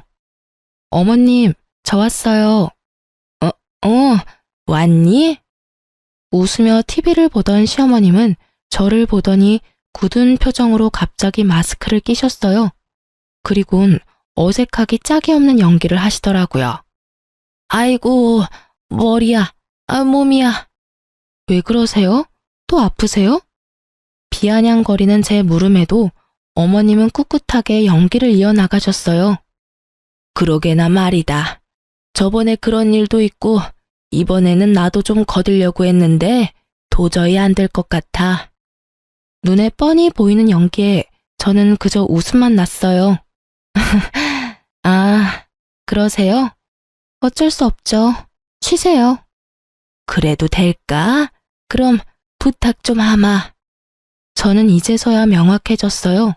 시어머님은 저한테 미안한 것이 전혀 없는 사람이라는 것을요. 그리고 제가 아무리 노력한다고 한들 바뀔 사람이 아니라는 것을요. 전 휴대전화를 꺼내 엄마에게 전화했어요. 여보세요? 엄마 난데 오늘 여사님 계시지? 늘 계시지. 여사님은 왜? 내가 주소 보내줄 테니까 그리로 여사님 좀 보내줘. 급하게 제사 음식 준비해야 하는데 나 혼자는 무리야. 이런 일까지 부탁해서 미안하다고 꼭 전해주고. 그런 걱정하지 말고 주소나 보내. 그런 사실 알면 내가 가지 말라고 해도 여사님이 간다고 난리치실 게다. 고마워. 문자 바로 보낼게. 그렇게 불이 나게 오신 여사님은 저의 부탁에 따라 재료를 다듬어 주셨어요. 부치고 삶고 굽고 끓이는 것은 제가 하고요. 여사님께선 다 해주신다고 했지만 그래도 제사 음식인데 제 손으로 마무리하고 싶었어요. 시어머님은 미워도 남편은 사랑했으니까요. 마지막 탕국에 불을 껐을 때 시어머님은 하품을 늘어지게 하며 방에서 나오시더군요. 다 했니? 어머, 누구세요? 전 시어머님의 말을 무시하고 여사님을 먼저 돌려보냈어요. 여사님, 고생 많으셨어요. 밖에 택시 기다리니까 빨리 가보세요. 여긴 제가 알아서 할게요. 감사해요. 여사님이 돌아가신 후 시어머님은 저를 붙잡고 불같이 화를 내시기 시작했어요. 너 설마 제사 음식을 딴 사람 손에 맡겼니? 네, 도저히 저 혼자서는 못해서요. 너 제정신이니? 어떻게 다른 것도 아니고 제사 음식을 남의 손에 맡겨? 제가 큰 잘못을 한 것이었을까요? 전 아무리 생각해도 제가 잘못한 것을 모르겠더라고요. 그래서 전 참지 않고 할 말을 했습니다. 그러면 어떡해요? 어머님은 너무 편찮으셔서 손가락 하나 까딱하실 힘도 없으시고 저도 유산하고 망가진 몸이 아직 돌아오지도 않았어요. 그렇다고 제사를 미룰 수도 없는 노릇이니까요. 하나부터 열까지 다 여사님께서 다 해주신다는 거, 그건 아닌 것 같아서 재료 손질만 부탁드렸어요. 그것도 그렇게 큰 잘못인가요? 밉다고 하니까 미운 짓만 골라서 하는구나. 막말로 아까 그 아줌마가 재료만 손질해줬는지 아닌지 내가 어떻게 아니? 그리고 유산한 게 자랑이니? 그리고 유산을 왜 하니 도대체? 유산을 왜 하냐니. 어머님, 진짜 모르셔서 하시는 말씀이세요? 그래? 난 정말 모르겠구나. 네가 무리했다면 뭐 얼마나 했다고. 말이 나왔으니까 하는 말인데 우리 때는 그보다 더한 일하고도 애만 잘 낳았다. 너 몸에 무슨 문제라도 있는 거 아니니? 아니지. 몸보다는 머리에 문제가 있을 수도 있겠구나.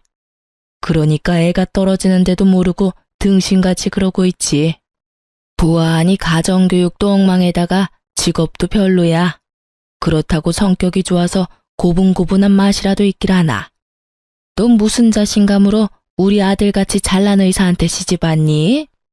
애초에 너같이 멍청한 애랑 잘난 우리 아들이랑 결혼시키는 것도 아니었는데. 누굴 탓하겠니? 내가 맘이 너무 약해서 너 같은 걸 며느리라고 참고 산다 살아. 시어머님 말씀을 듣고 있자니 어이없어 웃음만 나오더라고요. 무슨 부귀영화를 누리겠다고 아직 좋지도 않은 몸을 이끌고 와서 여사님께 민폐까지 끼쳐가며 음식을 해댔는지 참 시어머님 말처럼 제가 등신이었더라고요. 그래서 전 더는 등신같이 굴지 않기 위해 제가 만든 음식을 큰 통에 다 담았어요. 너 뭐하니? 어머님 말씀대로 제가 참 등신이었네요. 그래서 이제 그렇게 안 살려고요. 이 음식은 제가 다 가져갈게요. 어머님 말씀대로 누가 만들었는지 알지도 못하는 음식 제사상에 올릴 수 없잖아요. 이건 제가 다 가져갈 테니까 음식 준비는 어머님이 알아서 하세요. 뭐라고? 그리고 이 등신 같은 미련한 며느리는 이만 가볼게요. 전 어머님이 절 이렇게나 미워하고 싫어하시는 줄 모르고 어렵게 마음 돌려왔는데 이제 그딴 짓 하지 않으려고요. 앞으론 무슨 일이 있어도 찾아오는 일 없을 테니 저한테 연락하지 마세요. 그럼 가볼게요. 전 그 길로 시댁에서 나와버렸습니다. 뒷좌석에 음식을 싣고 시동을 걸려는 순간 남편에게 전화가 왔어요. 응, 여보. 여보, 어쩌지? 나 오늘 못 갈 것 같아. 응? 당신 할아버지 제사인데 당신이 못 오면 어째? 나 오늘 중요한 VIP 수술 있는데 깜빡했지 뭐야? 어쩌지? 나도 지금 어머님이랑 한바탕 하고 나오는 길이란 말이야. 나도 모르겠으니까 어머님께 전화해. 전화를 끊은 저는 친정으로 가려다 집으로 향했어요. 남편도 못 온다고 하니 간소하게라도 제사를 지내려고요. 제사 그게 뭐라고. 지금 생각하면 저 자신이 참 한심한데 그땐 최소한의 도리라도 하고 싶었어요. 그렇게 저는 집으로 돌아와 혼자 제사를 지내고 잠이 들었어요. 아침에 일어나 보니 당연히 옆에서 자고 있어야 할 남편이 없더라고요. 휴대전화를 확인하니 남편에게 문자가 와 있었어요. 나 수술 이제 끝나서 병원에서 잠시 눈 붙이고 바로 진료 시작하려고. 미안해. 문자 온 시간을 보니 새벽 4시가 넘은 시간. 밤새워 고생했을 남편을 생각하니 안쓰럽더군요. 참 바보 같은 생각이었죠. 왜 의심조차 하지 않았을까요? 아무리 개인 병원이고 VIP 손님이더라도 성형외과에서 그 시간까지 수술할 리가 없는데. 하여튼 전 고생하는 남편을 위해 몸에 좋다는 걸 구해다 열심히도 챙겨 먹였어요. 유산 이후 쉬던 터라 시간이 많기도 했고 시어머니와 그렇게 끝내버린 것이 남편에게 내심 미안하기도 했거든요. 그런데 남편은 점점 바빠졌고 외박하는 날이 잦아졌어요. 여보, 왜 이렇게 외박이 잦아? 아, 우리 병원 이제 야간 근무도 해. 이게 보니까 야간에 시술을 원하는 환자가 많더라고. 미리 말한다는 게 정신이 없어서 깜빡했네. 미안해. 아, 그렇구나. 우리 여보가 고생이 많네. 어머님 일은 됐어. 당신은 이제 어머니한테 신경 쓰지 마. 두 사람 만났다면 싸우니까 나도 곤란하고 힘들었는데 차라리 잘 됐다고 생각하자. 그냥 당신은 당신 몸 잘 추스르고 친정에 신경 더 써드려. 알겠어. 오늘도 늦어? 아마 못 들어올 거야. 페이닥터라도 구하고 싶은데 아직 그 정도까진 무리라서 한동안은 내가 다 해야 할 것 같아. 고생해.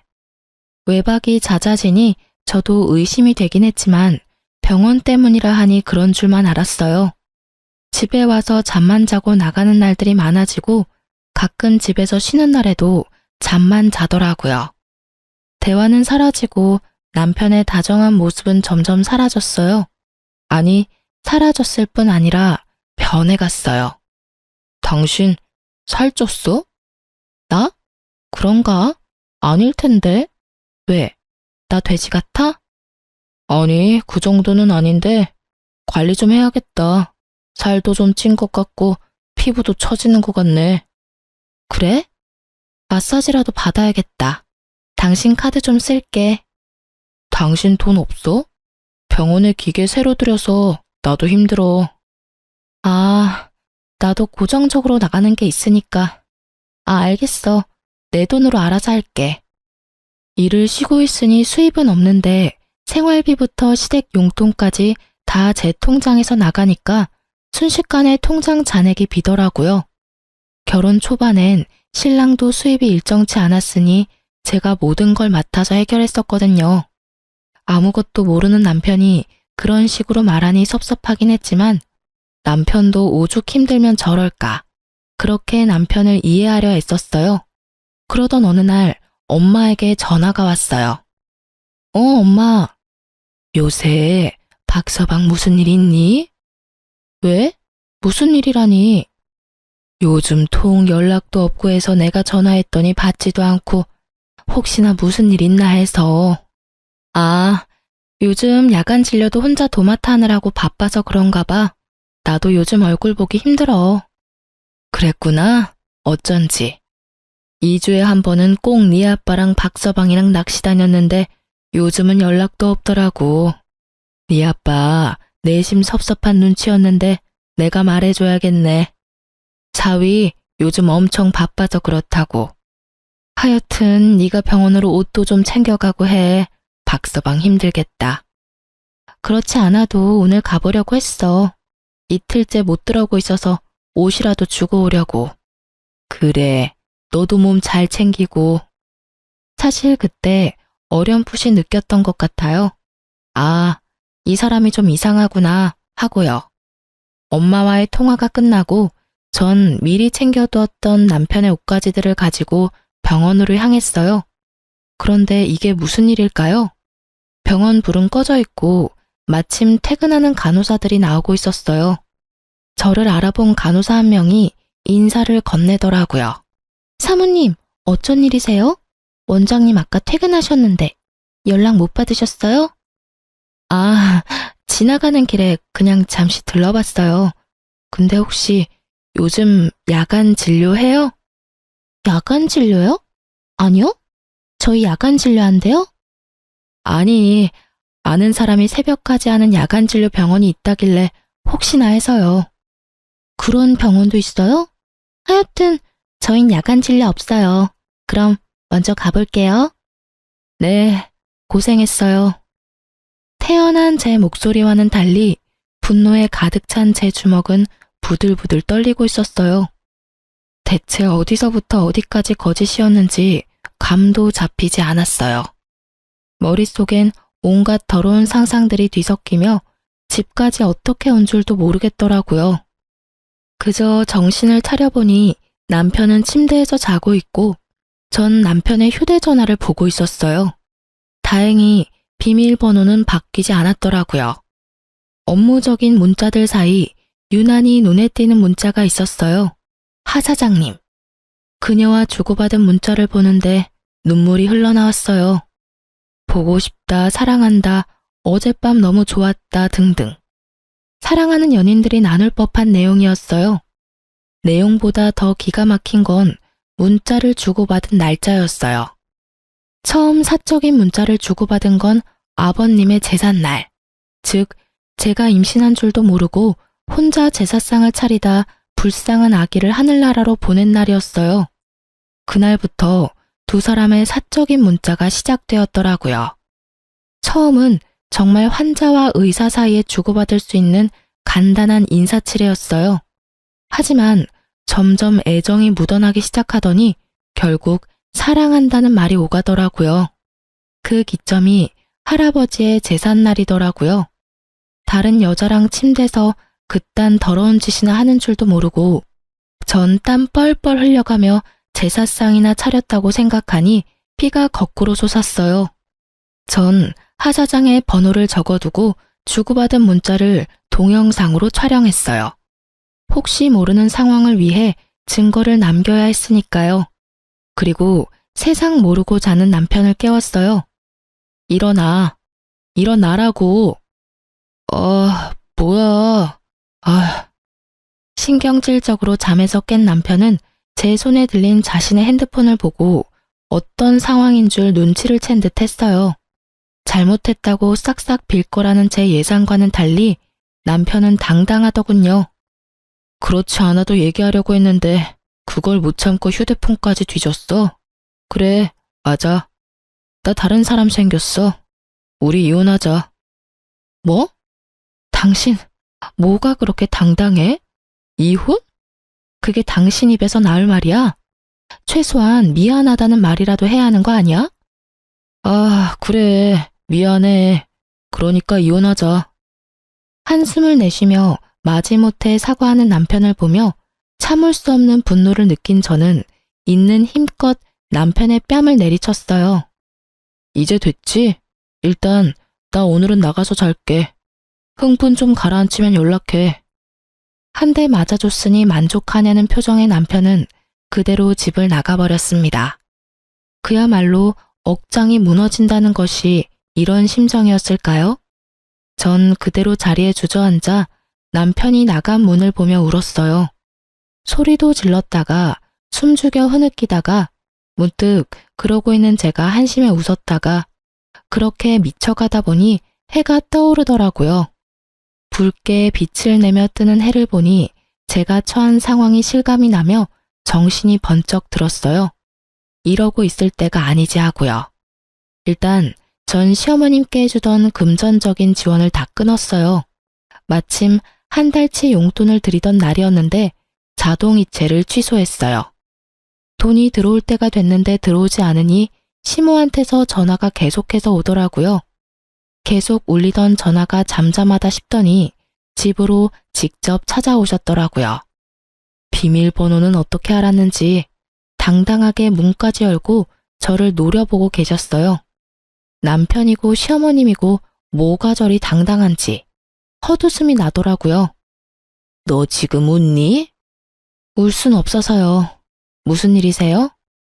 너 왜 전화 안 받니? 그리고 돈은 왜 안 붙이니? 오늘 돈 붙이는 날인 거 잊었니? 시댁에 할 도리를 못하면 돈이라도 제때 보내야 할 거 아니냐? 어머님, 저한테 돈 맡겨두셨어요? 그게 왜 네 돈이야? 엄연히 내 아들 돈이지. 아니요. 이때껏 어머님 드린 용돈, 그거 제 돈으로 드린 거였어요. 어찌 되었든 그 돈이 그 돈 아니니. 됐고, 얼른 돈이나 붙이거라. 제가 왜요? 저 돈 없어요. 저의 태도에 시어머님은 노발대발 저한테 화를 내더라고요. 저는 그러든가 말든가 남편에게 전화를 걸어 얼른 집으로 오라고 했죠. 시어머님은 그런 저를 보며 더욱 언성을 높이며 호통을 쳐댔지만 전 아무런 대꾸도 하지 않고 그저 보고만 있었어요. 근처에 있었는지 남편이 빨리도 왔더라고요. 당신 어머님 좀 데리고 가줄래? 나한테 돈 내놓으라고 하는데 내가 참 어이가 없어서. 내가 당신 집안 ATM 기기야? 왜 나한테 와서 돈을 달래? 어머니, 가세요. 저년 저거 말하는 꼴 좀 봐라. 아들 너 진짜 저딴 년이랑 살아야겠니? 참나. 당신도 들었지? 내가 이딴 취급까지 받았는데 순순히 이혼해 줄 것 같아? 이혼? 이혼이라니 무슨 말이니? 나가서 말씀드릴 테니 얼른 나오세요. 다시는 찾아오지도 마시고요. 얼른 모시고 가. 이 이상 선 넘으면 죽을 때까지 이혼 안 해줄 테니까 그렇게 알고. 저의 협박과도 같은 으름장에 남편은 시어머님을 끌고 가다시피 데리고 나갔어요. 저는 다시 정신을 차리고 적어두었던 내연녀의 번호를 찾아 전화를 걸었어요.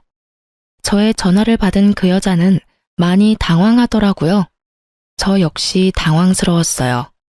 알고 보니 이 여자 엄청난 재력가더라고요. 남편이 당당한 것엔 이유가 있었어요. 거기에다 남편이 이미 이혼을 마친 돌싱남으로 알고 있었어요. 산 넘어 산이라더니. 남편의 거짓말은 어디까지일까요? 제가 알던 남편은 대체 누구였던 걸까요? 전 온몸에 소름이 끼치더라고요. 그러면서 묘수가 떠올랐어요. 그날 저녁 저의 호출에 남편이 집으로 왔어요. 당신 이미 이혼했다고 거짓말했다며? 당신이 그걸 어떻게... 설마 그 여자랑 통화했어? 그럼 내가 그 문자도 다 봤는데 전화번호도 안 적어뒀을 거라 생각했어? 미쳤어? 그 사람한테 뭐라고 했어? 설마 다 말한 건 아니지? 미치긴 당신이 미쳤네. 아직도 상황 판단이 안 돼? 어디서 큰 소리야? 무릎 꿇고 빌어도 될까 말까 하는 상황에. 원하는 게 뭐야? 집, 차, 병원, 결혼할 때 우리 집에서 해줬던 모든 거 다 내 명의로 바꿔. 병원은 그냥 당신이 나한테 비싸게 사. 어차피 의사질은 계속 해야 할 거 아니야. 그리고 위자료도 내놔. 이때까지 내가 당신 집에 지원했던 생활비까지 다 포함해서. 뭐? 그 여자도 돈 많은 것 같은데? 괜한 작은 거에 미련 가지다 큰 거 놓치지 말고 그냥 다 내려놓고 그 여자한테로 가. 따져보면 손해보는 짓은 아닐 텐데. 진짜 그렇게 해주면 이혼해 줄 거야? 그래, 그까짓 이혼해 줄 테니 내가 원하는 대로 다 해. 그래, 알겠어. 남편이 돌아간 후 저는 기쁨을 주체할 수가 없었어요. 남편의 외도를 알게 된 후 변호사 친구와 만나 상담을 했었어요. 변호사 친구의 말이 위자료는 당연히 받을 수 있는 상황이지만 나머지는 힘들다고 했었거든요. 집, 차, 병원 등 공동 명의인 것이 문제였어요. 하지만 전 단 1원도 주고 싶지 않았고 뾰족한 방법이 없었는데 이렇게 쉽게 일이 풀리다니. 마음은 많이 아팠지만 저런 남자와 빨리 이혼하게 된 것도 재산도 다 찾아올 수 있게 된 것도 하늘이 돕는다고 생각하니 웃음이 나더라고요. 그렇게 저의 이혼은 척척 빠르게 진행되었습니다. 유예기간 한 달 동안 전 저보다 더 속상해하시는 부모님을 모시고 여행도 다녀오고 바쁘게 지냈어요. 드디어 기다리고 기다리던 이혼 의사 확인서를 받아 구청에 제출하고 비로소 이혼이 확정되었어요. 이렇게 끝일까요? 아닙니다. 저는 친구에게 전화를 걸어 저의 마지막 복수를 향해 약속 장소로 향했습니다. 약속 장소에 도착하니 제 친구와 결혼을 약속한 남자가 함께 있더라고요. 저는 오랜만에 한껏 꾸민 모습을 뽐내며 친구 커플의 맞은편에 앉았어요. 그리고 천천히 고개를 들어 친구와 친구의 예비 신랑을 보았어요. 당신 어떻게... 자기야, 희선이랑 아는 사이야? 그래요. 친구의 예비 신랑은 저와 오늘 이혼한 저의 전 남편이었어요. 귀신이라도 본 사람처럼 얼굴이 백지장이 된 전 남편과 그런 전 남편을 보며 웃고 있는 친구와 나. 그 짜릿함이 아직도 생생하네요. 어떻게 된 일이냐고요? 내연녀와의 통화를 위해 전화를 건 저는 전화번호의 주인이 제 친구라는 것을 알게 됐어요. 그러면서 며칠 전 친구가 사랑하는 남자가 생겼다고 돌싱인데 너무 좋은 사람이라며 결혼하고 싶다고 했던 말이 떠올랐어요. 모든 사실을 안 저는 친구와 통화를 하며 모든 사실을 말해주었고 저희 두 사람은 남편에게 복수하기 위해 계획을 세웠던 거죠. 아니, 아는 사람이랑 많이 닮아서 처음 뵙겠습니다. 어색한 연기를 선보이며 애써 상황을 모면해보려는 전 남편을 보며 저는 소리내서 웃었고 친구는 와인잔에 술을 가득 담아 전 남편의 머리 위에 주르륵 부어버렸어요. 자기야, 이게 무슨 짓이야? 처음 뵙겠습니다. 웃기고 있네. 너 나한테 사기친 거야. 알고는 있니? 확 신고하려다가 그러기엔 내 시간이 아까워서 이 정도라고 끝내는 거니까 다시는 희선이나 내 앞에 얼쩡거리지 마. 알겠어? 친구의 말에 전 남편은 상황 판단이 다 된 듯 무슨 말을 하려 했지만 제 친구는 그럴 틈을 주지 않았죠. 뭐하고 있어? 얼른 안 꺼져? 지금이라도 신고해 줄까? 친구의 협박에 전 남편은 서둘러 자리를 피하더군요. 걸음아 나 살려라 하고 도망치는 꼴이 얼마나 통쾌하던지 얼마나 크게 웃었나 몰라요. 그렇게 저와 제 친구는 인생을 다 말아먹을 뻔했던 똥차를 보내고 잘 살고 있어요. 어느 날 병원 근처에 볼 일이 있어 지나치는데 간판을 내리고 있더라고요. 무슨 일인가 물어보니 망했더라고요. 무리하게 대출을 받아서 빚에 허덕이다 결국 빚쟁이 신세가 됐다나 뭐라나. 조건 따져 머리 쓰더니 딱 어울리는 엔딩이다 생각했어요. 그리고 한 달쯤 지났을까요? 부모님 댁에서 밥을 먹고 있는데 전 시모와 전 남편이 거짓골을 하고 찾아왔더라고요. 집에 손님도 있고 해서 그냥 무시했는데 도무지 돌아갈 생각이 없어 보였어요. 가지가지 한다고 쉴 새 없이 배를 누르고 소리를 지르고 난리를 치는 통에 어쩔 수 없이 문을 열어줬어요. 두 사람은 부모님을 보자마자 무릎을 꿇고 빌기 시작했어요. 장인어른, 장모님, 제가 정말 잘못했습니다. 제발 희선이 마음 한 번만 돌려주십시오. 제가 앞으로 진짜 잘하겠습니다. 그래요, 사돈. 사람 인연이 그리 쉽게 끊어진답니까? 부디 넓은 마음으로 한 번만 용서하고 넘어가 주세요. 저도 제 아들도 반성 많이 해... 너? 손이 발이 되게 빌던 전 시모는 친정에 와 있던 저를 보곤 말을 멈추더라고요. 이윽고 제 옆에 서 있던 남자를 보고선 눈이 뒤집혀서 순식간에 저에게 달려와 제 머리카락을 휘어잡았어요. 그리곤 인정사정 없이 흔들었어요. 야 이년아, 그럼 그렇지. 바람은 네가 펴놓고 누구한테 덮어 씌워? 막장의 끝을 보여주는 시어머님을 멈춰 세운 건 다름 아닌 집에 와 있는 손님, 변호사 친구였어요. 친구는 시어머님을 제지하고선 바로 경찰에 신고했어요. 그리고 바로 고소까지 진행했어요. 생각 같아서 합의고 뭐고 해주고 싶지 않았지만 하루가 멀다고 찾아오는 전 남편 때문에 다시는 찾아오지 않는다는 각서를 받고 합의를 해줬네요. 그렇게 정말 지긋지긋했던 전 남편과 시댁과의 인연이 끝이 났어요. 그리고 전 행복하게 잘 살고 있답니다. 내년에 사랑스러운 아기 엄마가 될 예정이에요. 이혼부터 옆에서 도와주었던 변호사 친구와 가깝게 지내다 시어머님의 사건 덕분에 그 친구가 도저히 안 되겠다며 제 옆에서 저를 지켜주겠다고 하더군요. 저는 시간을 두고 지켜보겠다고 했고, 그러던 와중 아기가 찾아와 급하게 결혼했네요. 물론 아기 때문에 결혼한 건 아니고요. 지금은 제가 오래 일했던 어린이집을 인수해 잘 운영해 나가며 지내고 있어요. 개념 상실이었던 전 시댁과는 달리 저를 정말 친딸처럼 아껴주시는 시부모님의 보살핌을 받으면서요. 오늘도 맛있는 거 사주신다고 하셔서 마무리하고 나가보려고 합니다. 제 사연에 답답하기도 하셨겠지만 이만하면 꽤 통쾌한 복수 아닐까요? 여러분께 시원한 사이다가 되었길 바라면서 이만 마무리할게요. 긴 제 사연 들어주셔서 정말 감사합니다.